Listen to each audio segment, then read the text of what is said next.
Hello and welcome to the birth of a new dimension. So my name is Aurora, and for several years now I've been telling you all about this impending birth process that we are in, or this ongoing birth process, and really literally we have given birth. And the new dimension to which we have given birth is one where matter and energy, or pure abstraction, or pure consciousness, or spirit are no longer separated. Brief pause.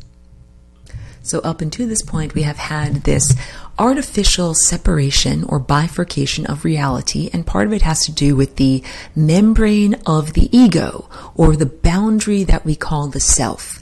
The idea that one individuates in early childhood. Usually when people come here, people gestate, get born, and then in the first couple of years of life develop an ego, which is a sense of self and also a sense of being separated or individuated from the context of reality. And along with that separation, there's also in this time and place the objective materialist viewpoint, which is programmed in, and that it's also the scientific viewpoint. And at this point, it basically says that you are not affecting reality with your mind, that reality is something separate from you, and that you as an individual are, walking around and having an experience interacting with the hard-edged objects and other people that you see around you, but that they do not emanate from you. And none of that is true. Okay, so this new dimension that we are experiencing is one where the separation or boundary or membrane between self and context is basically vibrated until it is a moot point. And when I say that, what I'm talking about is the flying rainbow lasagna. If you are new to what I speak about every week, the flying rainbow lasagna is a type of hyperdimensional torus. What cube is to tesseract, torus is to flying rainbow lasagna. And so flying rainbow lasagna is also analogous to some of these lovely math-based videos where you can see the solution to how to turn a sphere inside out without actually cutting the membrane or the skin of the sphere. And it's a similar type of challenge of how do we make our interior world, and when I say interior, I'm defining that as our thoughts and emotions and beliefs and life force energy, the things about us that are generally invisible to or not perceptible to the five physical senses, and to contrast that with what we define as the outside, which is everything that is outside of your epidermis. And, I said earlier that the science viewpoint is objective materialist, and mostly it is. However, in the early 20th century, the quantum scientists started to breach that membrane by saying that there's the question of observership. This is the double slit experiment, or Schrödinger's cat, the idea that just a being observing electrons affects the electron's behavior. And that, in an abstract sense, what we're doing is swimming around in uncollapsed sea of abstract waveforms that are not yet hard-edged objects. And it's only when we look at these abstractions that they become, our perception organizes them or collapses these waveforms into actual solid objects. Like, I'm looking at a door, I'm looking at a wall, I'm looking at a radiator. No, you're not. You're looking at a collection, rather, of potentials, of possibilities, of pure energy. And it is the act of perceiving or observing that actually makes those hard-edged objects into something we can touch with our five senses and everybody can agree upon. So I've used this analogy, I use these lighthearted analogies, and that's kind of, my approach to life and artwork and creativity. The idea that we are swimming around in a sea of cake batter, something like that, and we have ovens in front of our eyes, and that everywhere we look with the ovens in front of our eyes, we are baking that batter into actual bread or cake that we can eat slice by slice. And that is what I'm talking about in terms of time. So I'm now talking more from my own perspective, from my own inner vision, that I perceive us as being submerged within a sea of time that is a pure abstraction. And at the same time, We have our physical anthropomorphic form that is like the solidified version of those abstract possibilities. So we have these two aspects of self. And what I'm basically trying to say is, and it's hard because I'm only, I'm painting a painting with my voice here on the radio, but I'm usually used to gesturing with my hands and doing a lot of diagrams and drawings. The idea is that this flying rainbow lasagna shape, that is a vibrating shape or an oscillation or a dynamic shape, that it vibrates a membrane or anything that is a boundary or a separator, so that the two sides of that boundary can now communicate and can now be interactive. And one of the ways that we can apply this flying rainbow lasagna is to this concept of the bifurcation of physical and non-physical reality. In the physical sense, we have matter, hard-edged physical matter, like I'm touching my table right now, and then we also have non-physical matter, which is, defined in this time and place as energy, but which I always say could be analogous to consciousness or spirit or pure abstraction, and that these two things have been separated. And so the quantum physicists gave us this idea of, the double slit, Schrodinger, but on the other hand, gave us this sense of another bar on the cage. Because the equation E equals mc squared has energy on one side of the equation and then, mass on the other side of the equation. So that means that they are in constant dualistic opposition. And that has made, most of the people who are thinking thoughts since that equation was popularized to think that these two things can never be combined, that they're always going to be one thing or the other thing. And this birth of a new dimension that we have experienced and we are now inhabiting is the combination of spirit and matter, or energy and matter. It means that we now have a new form of matter that responds directly and instantaneously and profoundly to consciousness. And that's pretty big because guess what? You and me and everyone who's here and who's alive, we all have consciousness. And so this becomes a new world where, I'm not anything associated with the New World Order. If you have never accessed any of my other videos or anything like that, please don't take that unintentional phrase in the wrong way. But yeah, we are now in a new realm where instead of the people who have the most money, like the most dollars, being the most powerful, it is the people that have the access to the most consciousness, or that have cultivated and accreted the most consciousness, that now are the most powerful, because matter is directly affected by consciousness. So I'm talking about not only the capacity to create something with your mind, like in the same way that some gurus of the Far East, there are anecdotal stories of them being able to materialize something, like it might be ashes or holy incense or a jewel or, something like that. I'm not just talking about being able to materialize a gem or a nugget of gold or something like that. I'm talking about being able to materialize a whole edifice, like a whole context, like a house with people in it and dishes and dinner and everything like that. That's even more extensive than being able to just materialize, a gem or a crystal or some incense.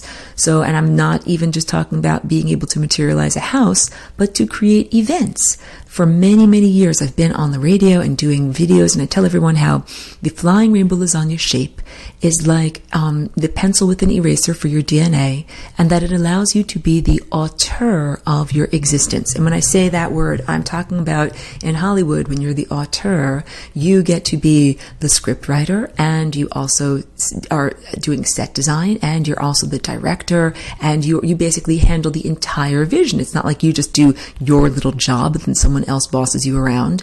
You create the entire vision. So with the flying rainbow lasagna, it's like each one of us gains the capacity to express their total individualistic vision on the canvas of their life. And that's a very wonderful, empowering thing. It's no longer the idea that people are fated to have certain positive or negative experiences, or that a far distant sky god, a bearded man in the sky, makes things happen, or that, some devilish being makes things happen. Now it is much more about being empowered on an individual level and being able to literally be the artist of your life and create the events and opportunities and interactions that you would like to create and experience. And that's the whole idea, that we are here in this realm where we can and have these wonderful, I want to say fantastic, but that does not mean not real. Like imagination to me does not mean unreal. It means something that is created with the mind. Our imaginations are incredibly powerful and are incredibly valuable. They are like a wonderful factory that emits reality or emits the potential raw materials for reality. And so, wishing is part of reality creation and expectation and intention. And so is prayer. Every time we engage in these activities, we are like sending off juice that makes reality, or pollen, or whatever you want to call it. Like we are making the raw dough, the raw materials of the expressed, manifested physical reality around us. So the way that things used to be set up, in order to make something happen, pretty much you needed energy or you needed money. And the way that things are now going to be set up, or the world that we are moving into, this new the organization of this new experience that we're having, it's not like, can something be made? I don't know. Do we have enough money to make it? It's like, can something be made? I don't know. Do we have enough consciousness to make that? Do we have enough consciousness to make that event or thing happen that we want to make happen? So I also wanted to talk a little bit about energy and entropy, because although the Flying Rainbow Lasagna, it's like a tool for non-duality that resolves these, seemingly polar opposites.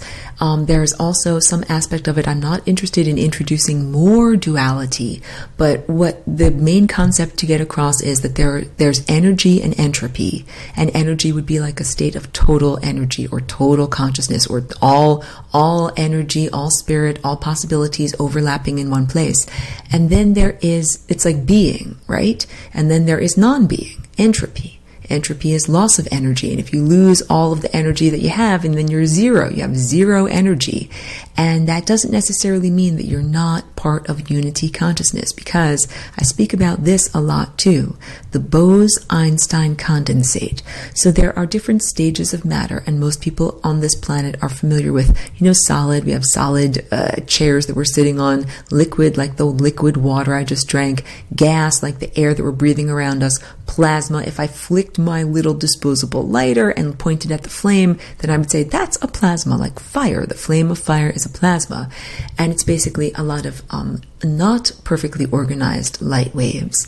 If we perfectly organized all of those light waves so that they were coherent, we would then have a beam, a focused beam of light or a beam of energy. And that is basically the ladder of density that we are climbing upward, from solid all the way upward towards pure, focused, coherent light.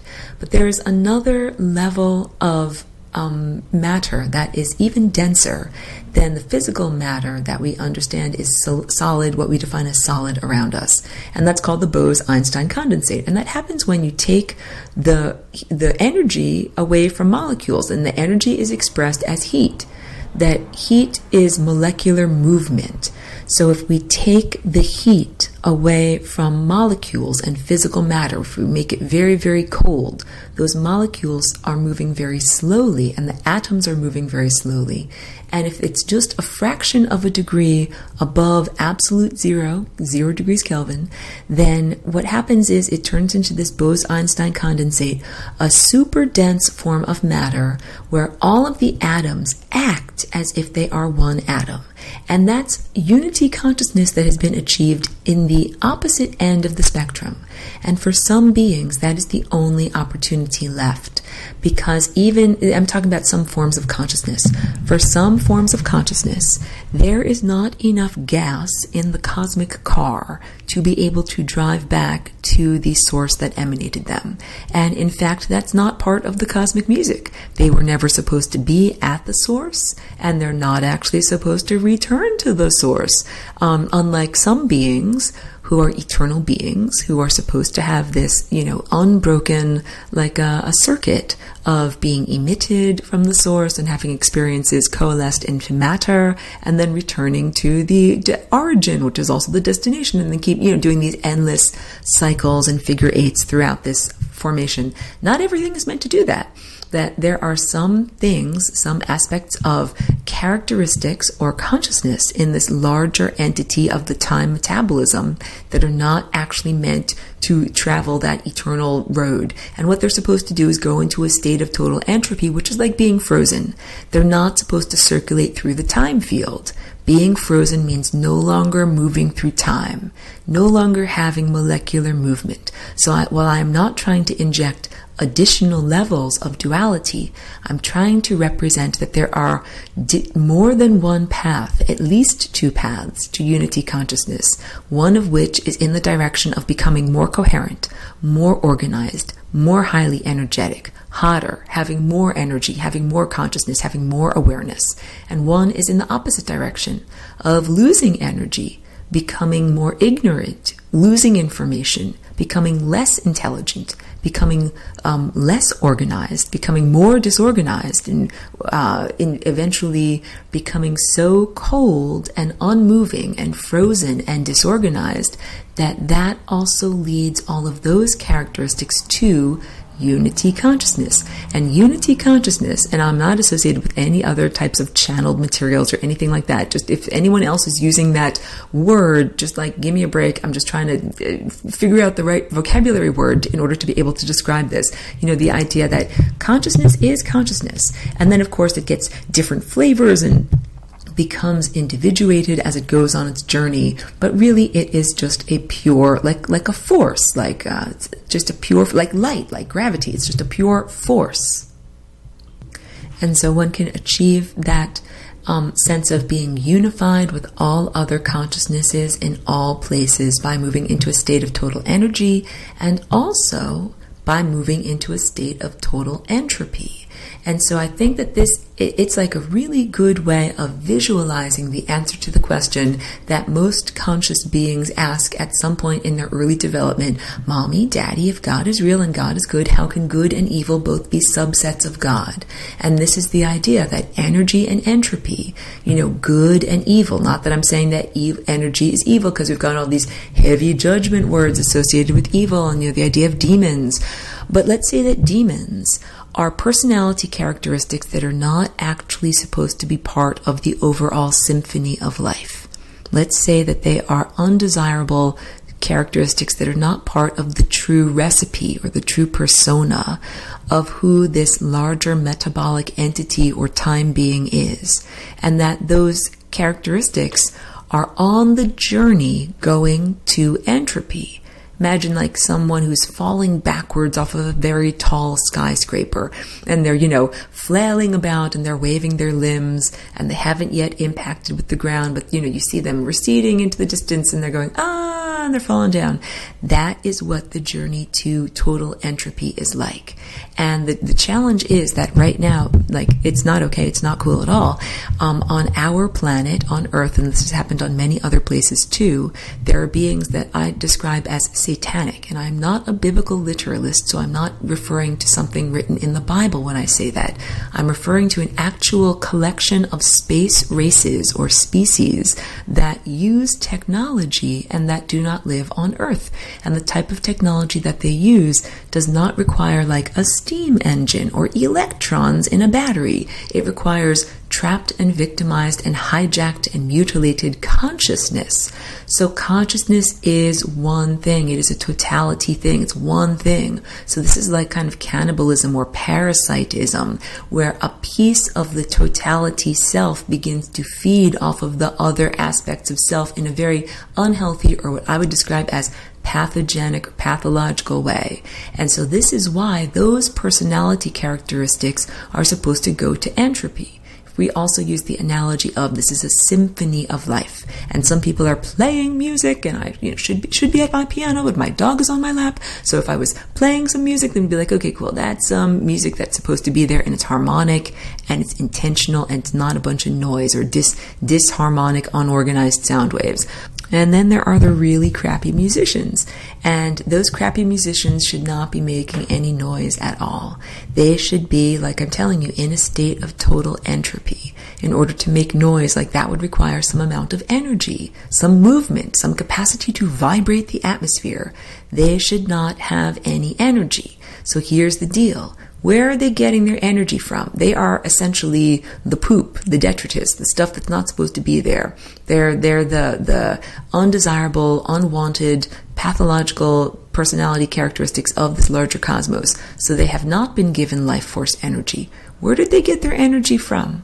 How is it possible for them to even speak? So yeah, they use synthetic telepathy, and so natural telepathy is part of our higher faculties, and it's something that should be done only on a bridge of love. And that means that, you cultivate enough love through consciousness and accreting light and meditation and mindfulness, and then that's like your money in the energy world that you can use in order to speak to other people, and it must be done in a loving way. That means respectfully, with consensually, just in order the same way you would do physical lovemaking, and that it must be between partners who agree to it. And then there are ways of being polite and ethical.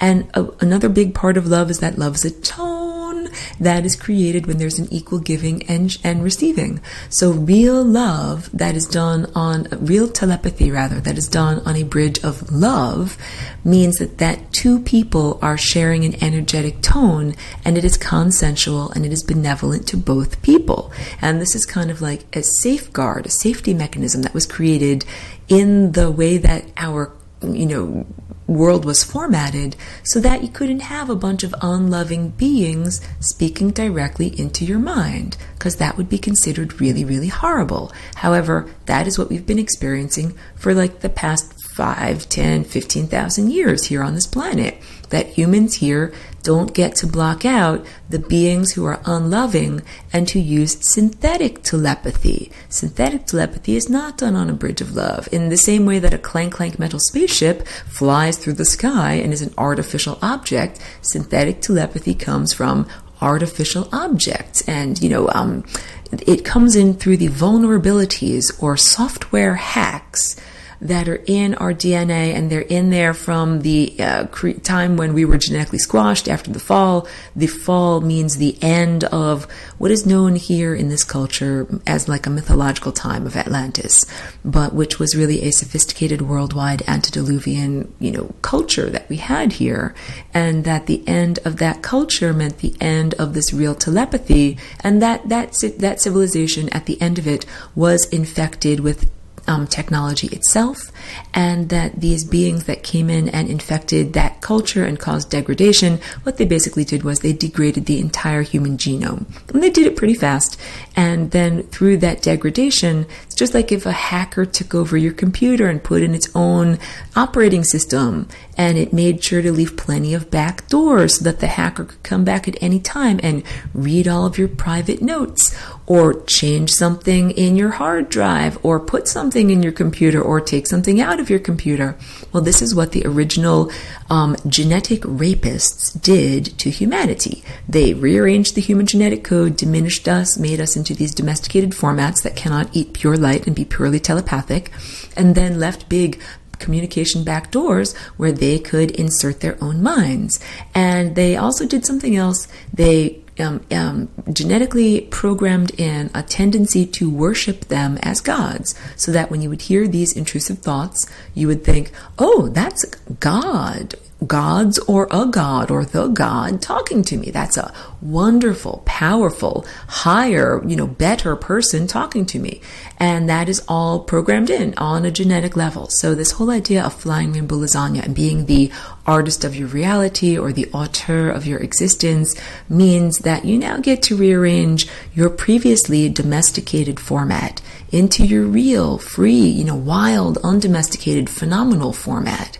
And when you have that as your mind, you do not need anyone else injecting their mind into yours, telling you what to think, or guiding your mind on a leash in any way. Most humans have right now this like pre-programmed basic foundation sense of being inadequate and not being able to run their own lives and not knowing what to do, and saying, I have to look up in the sky and ask a sky god, like, tell me what to do, guide me through my day. And that's kind of the idea of being a domesticated animal, where you're like, you don't know where to go, you don't know what to do, somebody has to walk you on a leash. And no, that's not what you're supposed to be. You're not supposed to be a domesticated animal. You're supposed to be a wild, undomesticated animal that like a jazz musician or like a visionary artist, that you know exactly what you're supposed to do with your mind every day. So in this time and place, this is like a really horrible time and place. No offense to anyone, but it's like solidarity. It is really freaking hard to be here, because as soon as you're born here, you begin to download the human operating system, which, as I've described in excruciating detail, is hacked, and you get the language virus so that you can talk to everyone else through the hacked human operating system. And then you also have everybody else telling you what to think. You have mommy and daddy telling you what to think. Then you start going to school and you get your teachers telling you what to think. And of course, there's the government telling you what to think, and religion telling you what to think. And all of those are like the leash that guides the domesticated animal and tells you, go over here, go over here. You don't just get to sniff around and go wherever you want, eat whatever you want. It's a question of following whomever is guiding you on the leash. So it's pretty much from infancy, not being allowed to just run free. And it takes a great deal of inner willpower and inner spirit and just strength and an attitude, like having a rebellious attitude and saying at some point, no, I do not want to have my mind walked on a leash. I want to think what I want to think with my mind. And this is the whole point. Being embodied is a wonderful opportunity that often is impugned as, oh, you have these sinful bodies, these inadequate, greasy, horrible, mortal, decaying bodies, right? Decrepit bodies. But no, actually, we're not supposed to be decrepit at all. We're supposed to be totally happy and joyful and with wonderful health and vitality. We're not supposed to live in suffering. So that's one big part of it. But the other part of it is, in these bodies, we have access to wonderful levels of creativity to be able to not only make new cells, like cell replication, or have babies, if you're a mammal, like pop out a new baby from your womb, but also to create new ideas, to conceive of new ideas. And that, we have this opportunity while we're here. If you can conceive of new ideas, why in the world should some higher dimensional or otherworldly being walk your mind on a leash? Wow, what would it be like if you were free to sniff around with your mind, run and play and jump with your mind, instead of having to only listen to your master? All of a sudden you can run around and be free. And what type of new conceptions would you have if your mind were free? What type of things would humanity be thinking of and creating with the mind if we as individuals and as a collective species were free and undomesticated and didn't have our minds walked on the leash of social expectation and scientific programming and objective materialism or religious programming? Because all of that religious stuff that says put it in God's hands, and a man with a beard in the sky will tell you what to do, and to listen to an external authority figure, basically an externalized deity. And religion is an embodied externalized authority figure, and mommy and daddy. And when I say mommy and daddy, I'm not just talking about when people are under the age of 18. I'm really learning that for most people, even far into adulthood, there are familial constraints. So I jokingly refer to it as mommy and daddy, but sometimes it's, what would my family think if I did or thought or said blah, blah, blah. And that is part of all not being allowed to be your true unconstrained self.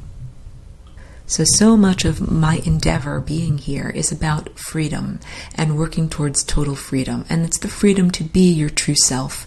And that is analogous to the cosmos trying to be its true self. The cosmos does not want to be constrained. Like the cosmic entity has its own personality characteristics and does not want to be constrained and limited by these crappy musicians, these crappy personality characteristics or demons that have been hanging around, falling backwards off the top of a long building for so many thousands of years, because that's just been like blocking up the energy flow of the overall metabolism.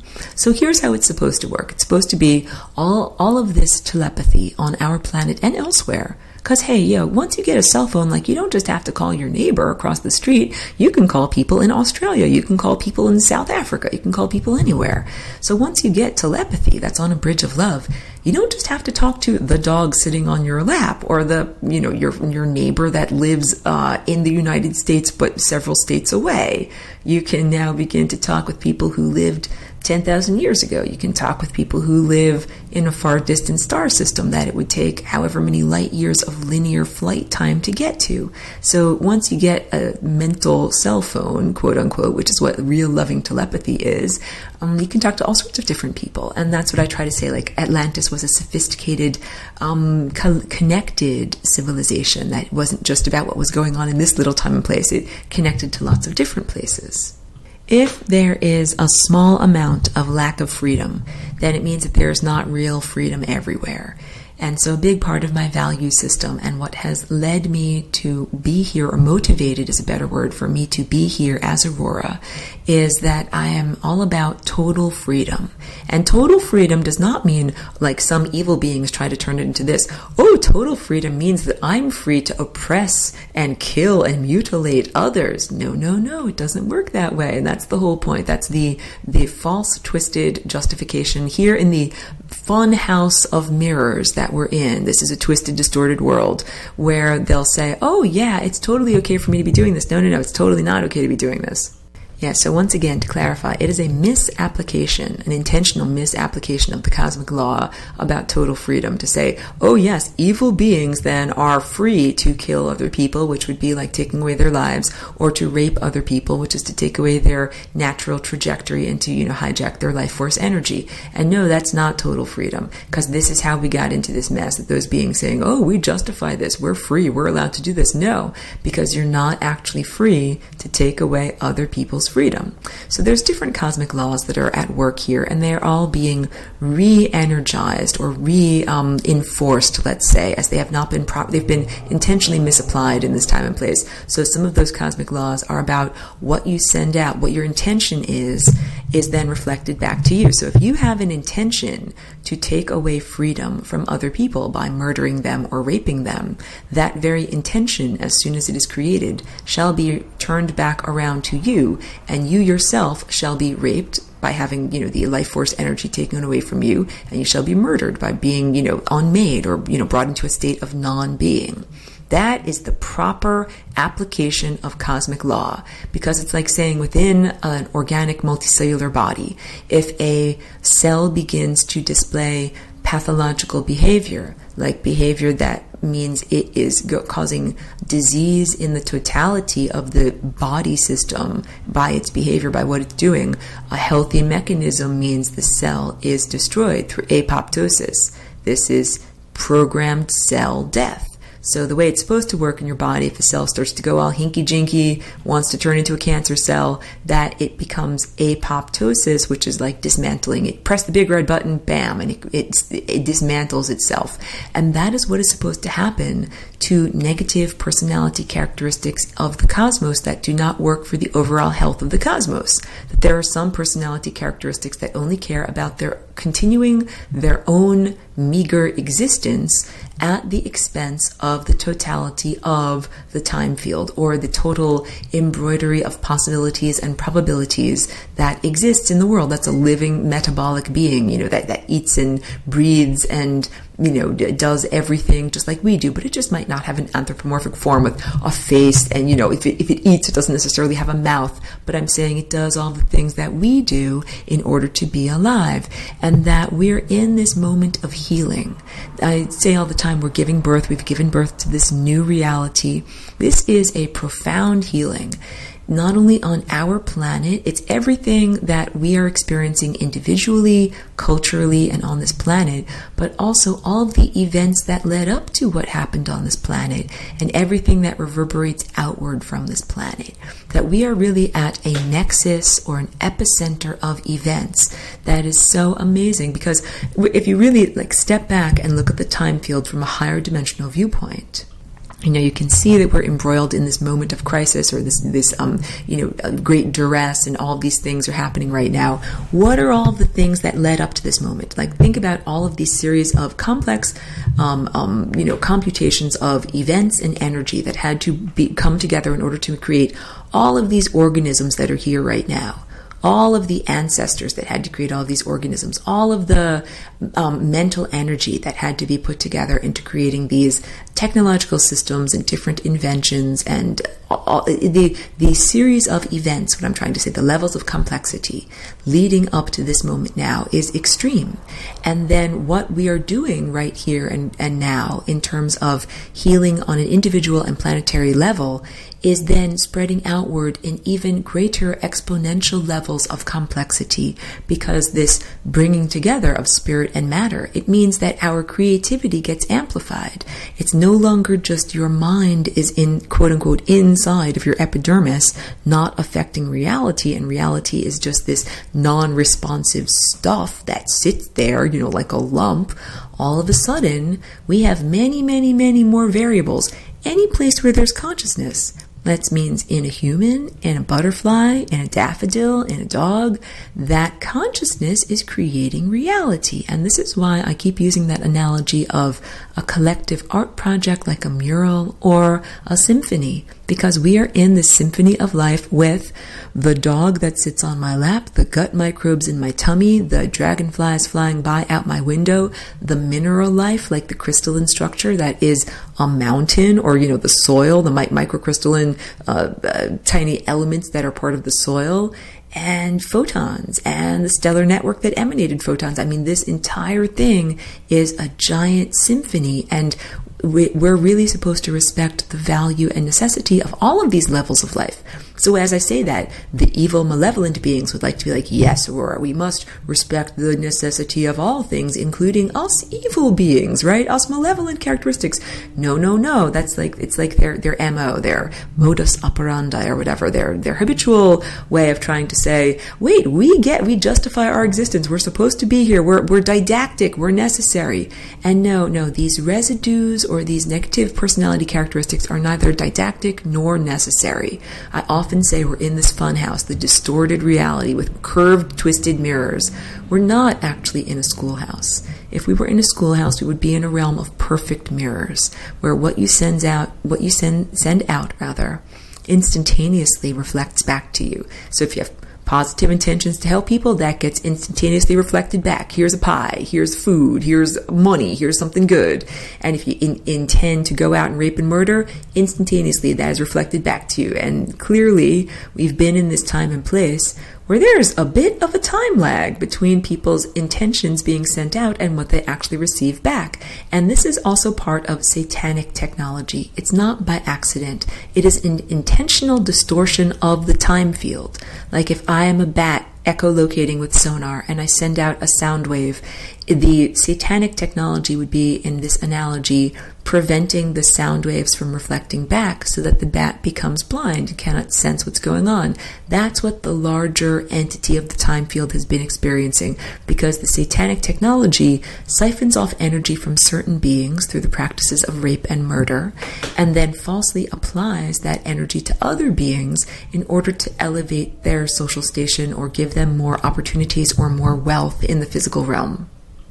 So, hey, what's the solution? Because whenever I describe in excruciating detail the challenges that we are facing, I always like to bring up solutions. And so the solution is taking away the energy that those beings have stolen through rape and murder, and basically repatriating it. As you say the word repatriate, that's kind of like what happens if there's a war and someone steals all of the national treasures of a particular country that's been invaded. Like it's famous paintings and marble statues and gold and everything like that. At the end of the war, if they find those treasure troves, they repatriate them. They bring them back to the rightful owners of where they should be. So all of this life force energy has a rightful owner. And it's kind of like being able to ask for the receipts. If an evil being has energy, or one of these beings that's, of entropy has energy, it has it because it stole it. It's not supposed to be getting energy. It's supposed to be giving off energy and going into entropy. So if it has any amount of energy in order to be able to act in the time field, if it has any amount of energy to act in the time field, and that means to insert its thoughts into your mind through the hacked human operating system, it has that energy because it stole it. So that's how the economy of hell works. demons basically steal energy from one person, and then they make an energetic investment into another person. And that's the investment in the form of intrusive thoughts, but it can also be just like just blows of energy, like it's the best way I can, like punches or kicks or arrows of energy shot into a person, just like putting a stick into a bicycle wheel that's moving, and then it makes that stick, the stick makes the bicycle wheel slow down. So these intrusive thoughts or energy barbs, or however we want to call them, they are an investment. And it's just like the stock market. The stock market is modeled off of the economy of hell. If you invest 10 units of energy, you want to get 100 units of energy back. You don't want to lose your 10 units of energy, so you try to invest in a project and get more out of it. That's how these demons or occupiers of the interstices have gotten their energy. They take a small investment and they grow it by continually parasiting off of more and more and more living people. So this is the economy of hell. It's been going on for longer than what is called recorded human history, which is about the past 5,000 years. And it was set up on this planet, but it's been active on many other planets too, in order for these mind parasites to be able to feed and continue their own very horrible, pathetic, sad, lame existence. And those mind parasites are also the very same personality characteristics that are supposed to be falling backwards off the building and going into entropy, but are taking a very long time to do it. So the best thing that you can do if you interact with one of them, as we all are here in this place, you don't have to be a passive victim. You don't have to just try to be like, I'm just going to meditate my way through it. No, actually, I have solutions and things that you can do. You can actually remove the energy from them. And you can do it. First, you can do an audit. Like, imagine in this time and place, people can spend cash, but they don't have to say where that cash came from. And this is literally why we're able to have a black market or any kind of illegal activity. But imagine what it would be like if any time you wanted to spend money, if someone was like, that's great, all I need to do is I need to see your like salary. I need to see your earnings. Where did you get this money from? How can you spend this?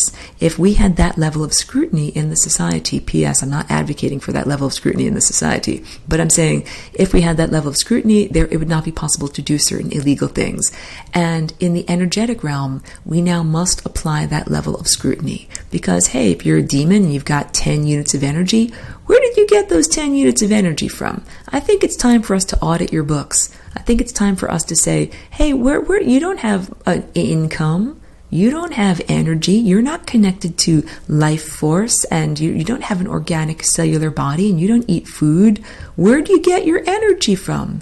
And so then it begins to become apparent, oh wait, that energy came from totally illegal activities. You're not allowed to spend it here. So that's one of the first things you can do. You can also, these demonic beings that occupy the interstices are essentially beings of logic. So you can use logic with them in telling them that even if they were able to siphon off all of the energy from the entire living time field and every star that ever will possibly be born, they still would not have enough gas in their car in order to return back to the source or the origin of consciousness. It's a literal impossibility. And just tell them, like, look, do the calculations. And this is fighting with nothing more than the truth. And the truth is incredibly powerful. You just need to tell these demons the truth. They can never make it back to that state of total energy. It is not a possibility. It's like if you're looking at a game board, you cannot rearrange the game pieces in any way to make that happen. And that is a big realization for them because they're playing life like it's a game. They're just trying to see how much they can hustle, how much they can defer their own responsibility, defer their own consequences of their actions. And they've been pretty good. They've done for like 15,000 years on this planet. That's pretty good. And many other planets too, longer. It's a huge empire. It's an empire of corruption that has been going on for a very long time. But again, that doesn't mean that it gets to keep on going. It means that in this moment, what we're doing is making that entire empire of corruption crumble.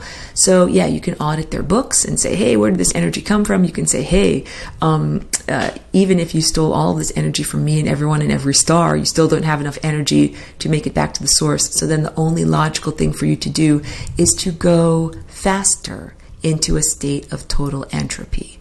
and fall backwards off the building and actually hit the ground and actually go into that frozen, totally entropic state that is unity consciousness at the other end of the spectrum. So this also means that if you meet a demon or interact with a demon, you don't have to try to save it. You don't have to try to bring it in the same direction that you are going. If you are going towards a state of coherence and refining your consciousness and accreting more light and becoming more intelligent and more divine and more aware, that being is going in the opposite direction. It's poop. And it is going towards decomposition and being unmade and being less aware and having less intelligence and less coherence. And the best thing that you can do is totally take away all of its energy and send it into a totally uncoherent state. And that is basically what will happen in another 13 billion years or so. If we say we're about halfway through the lifespan of this universe, and I say universe very intentionally as opposed to cosmos, that the universe is just this one timeline, and science describes how it's about, the universe lasts about 26 billion years rather, and that there's only a finite number of stars that can ever be born within that lifespan of the universe.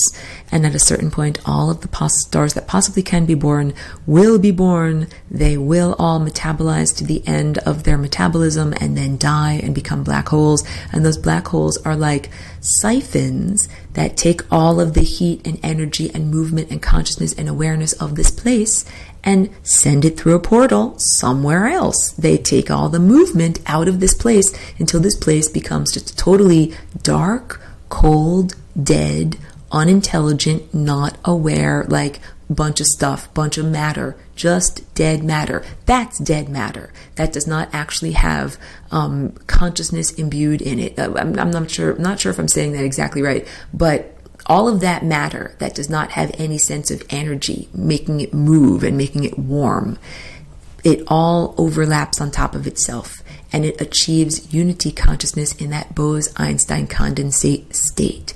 So the good news is that we don't have to wait 13 billion years in order for everything to be at peace, because that's a really long time, and I kind of want to have fun right now and play some cool music with the band right now.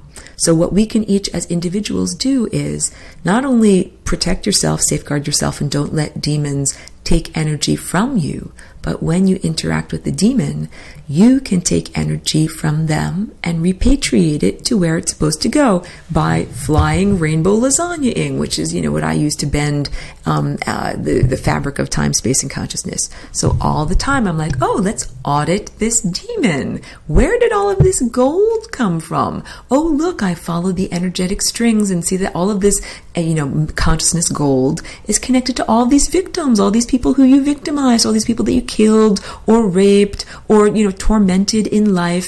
Well, let's give them all their energy back. Let's basically rearrange the cosmos so that all of these out of place puzzle pieces get put into place. And this is called healing and rectifying the time field. And this is how that larger entity that is the metabolism of time, that is this larger character within which we are circulating, this is how that being becomes healthy again. All of the pathogenic cells that get unmade, apoptosis, and then the body isn't diseased at all anymore. Yeah, so what I'm describing is a little bit of a virtuoso or advanced movement. However, I will never condescend to the potential talents of anyone that is listening to this. I believe in all of you, that I believe that anybody can learn to play the piano, and if you give them the right lessons and break it down the right way, anybody can learn to play Mozart. Yes, no, not just for special people, but it's all about, finding the way that works best, your own personal work style or your own personal way of practicing and learning and embodying these patterns. So yeah, anybody can become flying rainbow lasagna, utilize this tool, bend time, space, and consciousness, the fabric of time, space, and consciousness, and basically send energy to where it's supposed to go. So a big part of it is knowing that you're allowed to do this. Hey, it's not just for special people, it's for you. Or you're a special enough person, everybody who is listening to my voice. You are all a special enough person to do this. You don't need my permission, but I'm just reminding you that this is allowed and encouraged. So it is possible to do it. You are qualified and encouraged to do it, and it is something that directly benefits each one of us, and also the entire collective benefits from it. So that's where the ethics of this comes from. Because, I mean, people get into all this sorts of stuff. Here's another good primary question, Mommy, Daddy. If angels are real, why don't angels come down here and help us all? And some people will like do this mental pretzel thing of justification, like angels require a specific invitation to come down and interact and help us, and you know, everything like that. There are interdimensional ethics or limitations or constraints of behavior. But here's how I cut through that Gordian knot very quickly. So angels who are supposed to follow the divine command perfectly without any nonsense. The primary divine command is for freedom. The primary divine command is for life. And so if you're like, well, I don't know, I'm an angel, I'm sitting here biting my nails, I don't know, I see someone's being killed down there, should I stop it? I don't know, because I have this mandate not to interfere so that people can learn. But on the other hand, you also have the primary directive or the primary mandate of, that life and freedom are the foundation of what is supposed to be going on. So I hope that my words didn't stumble too much in what I was trying to say. I was a little distracted by a siren outside. The idea that angels absolutely should intercede and are interceding. It's another one of those twisted, distorted funhouse things, like when the malevolent beings try to justify their actions by saying they are necessary and didactic. No, they're not actually didactic. They actually prevent learning. And the other twisted and distorted thing is angels saying angels aren't allowed to help because they need a direct invitation, or this is all didactic in some way. And it's like, no. Angels are absolutely supposed to help, and they are here helping. And the real challenge is that the hacked human operating system, the language virus, is so loud that sometimes it's hard to be able to perceive information that is not in a linguistic format, and not angels, quote unquote, speak in a non-linguistic format. So the best way to get that type of information is through visual imagery, what people would call geometry, but what I call this, language of vibration, through music, and mostly the music is abstract, and through symbology. I don't know if I already mentioned that, but yeah, very, very little of this pure telepathy does not take place in terms of verbalized thought. Like when I have experienced real non-synthetic telepathy, I use the example, if someone wanted to tell me to take off my earrings, it would be an image of the motion of taking off my earrings and putting them down on a table. And that they wouldn't say to me, quote unquote, take off your earrings. It wouldn't be like the voice of God in my head. Yeah, so that's a total different experience. And so that's when you hear a voice of God in your head, that's not really God at all. That's the hacked mind rapists that originally degraded the human genome and are currently trying to control your behavior. And if you're like not interested and you don't believe it's God, that it's pretty much these interlopers, the occupiers of the interstices, and they'll peck you to death like little ducks. They'll annoy you to death. Then they literally do that sometimes by being so intrusive, and by annoying people while they're doing something like driving or using a chainsaw. That a lot of household accidents happen literally because of these annoying demons that kill people through distracting them. I mean, that literally happens. Yeah, the demon's whole intention is to harvest more people, to cause more death, to bring more consciousness into the membrane of death, into that hell realm. And that's why any religion that is based on human or animal sacrifice is serving that satanic technology system. It's just cutting the threads of life prematurely. If you're going to sacrifice an oxen, then if it's 3 years old and it could have lived for 10 more years, you are literally uploading 10 years worth of energy into that hell realm to then be utilized in the same way that cash is spent. So if some demon comes out, it's like, where'd you get this energy from? Oh, look, you got it from this dead oxen that was sacrificed over here. That energy should go back to that poor oxen, and all of the energy that has come from children who have been raped or ritually abused, or from people who have been tormented. Hey, anybody that you see that is suffering with addiction is essentially being fed upon. They're having their energy parasited by these malevolent beings. Addiction can be something as, legal as tobacco or carbohydrates, or something really heavy like, heroin and cocaine and opiates and methamphetamine and all that stuff. that is what is going on in our world. I mean, I don't mean to make it sound so bleak, because we're coming out of that realm, but we have really been in a very hellish realm. And it's hellish because it has been unconsciously created, or created through the areas of darkness or ignorance or the lack of signal, like the bat echolocation. The bat sent out the signal, and then this is all the stuff that didn't come back. With the realm that we've been experiencing for the past 15,000 years here has been the realm of ignorance and lack of signal. And finally, the signal is coming back. We're no longer in a quote-unquote cellular dead zone where the source or the stellar network cannot hear and see and perceive and know what's going on here. Now they can actually see what's going on here. So this is another reason to be hopeful. So first of all, you have the tool to be the author of your own experience and Flying Rainbow Lasagna, and write the events you want to write with your DNA. And also, we've moved into a new area of the time field. And we're no longer, like, imagine that in wintertime, it's very difficult to plant a garden, especially if all you have is a giant place where it's concrete, a pavement. Like, you cannot plant flowers on the sidewalk in wintertime.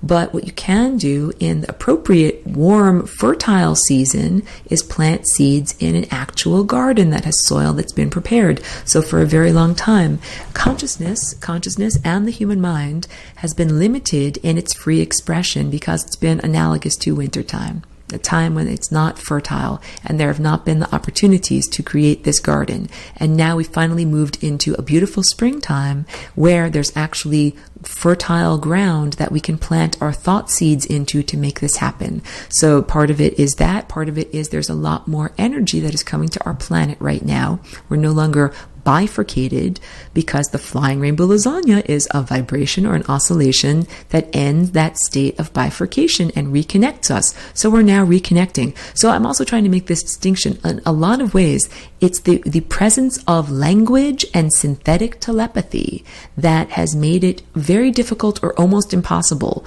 for humans to access their natural telepathy and to connect with the rest of the world that runs on natural telepathy. That's what I would guess a lot of people describe as having an inner vision. When you have that inner vision, but some inner visions are fake, and some of them are just it happen as the end result of like taking magic mushrooms or something like that. And I'm not casting aspersions on anyone that takes psychedelics, but it's a form of augmentation. That if you're augmenting your natural abilities by taking a substance like a mushroom or something like that, it's going along the same lines as beings who have microchips implanted or nanobots or drink a magic elixir or whatever it is. So that, and also a person can be a receiver of synthetic telepathy, even if you don't have microchips in your head. So it's possible to have synthetic telepathy, like some malevolent satanic being that uses technology, speak to you without a telephone and tell you things like, you're a very special person. You're the chosen one. You're the Messiah. You're here to lead them all. Listen to me and I will favor you with blah, blah, blah that you need. And believe me, that happens. I know this because that happens. And it's another way of distorting the time field, making all of these people falsely elevated. You give people a sense of false elevation. A godlike voice in your head tells you you're special, so you must be special. Hey, I'm actually telling you for real, you're special for real. Without any kind of godlike voice having to be in your head, you are an embodied organic being with creative life force energy, and you have the potential to Flying Rainbow Lasagna and transform on a profound level. You are very special, and thank you for being with me on this journey.